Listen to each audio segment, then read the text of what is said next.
Office day, তার মধ্যে এই বিজি শিডিউলের মধ্যে থেকে সময় বার করে আসতে পেরেছি, এসে তো অবশ্যই ভালো লাগছে।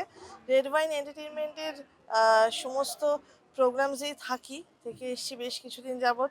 ওনাদের যত প্রোগ্রামস হচ্ছে ওনারা ইনভাইট করেন, এসেছি, আজকেও এসেছি। এটা একটু নতুন program, royal Bengal icon award season 1। মোটামুটি বিভিন্ন ক্ষেত্রে বলতে গেলে ইন্ডাস্ট্রিয়াল রিজিয়নে, মানে ইন্ডাস্ট্রিয়াল ফিল্ডে বিশেষত মূলত যত প্রথিতযশা লোকেরা রয়েছেন তাদেরকে সম্মানিত করাই আজকের প্রোগ্রামের উদ্দেশ্য, প্রধান উদ্দেশ্য।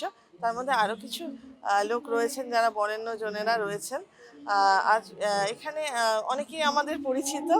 আজকে আমার হাজব্যান্ড শ্রীযুক্ত অনুপম হালদার, জয়েন্ট কমিশনার, উনি বিশেষ সরকারি কাজে ভীষণ ব্যস্ত থাকায় একেবারেই এসে উঠতে পারলেন না। তাই আমার দায়িত্বটা আরেকটু বেড়েই গেল। এসেছি, খুব ভালো লাগছে, পরিবেশটা খুব সুন্দর। লেক ক্লাবে চলছে এই অনুষ্ঠান শুরু হতে চলেছে এক্ষুনি। আশা করি আজকের সন্ধ্যাটা খুব ভালো কাটবে সকলে।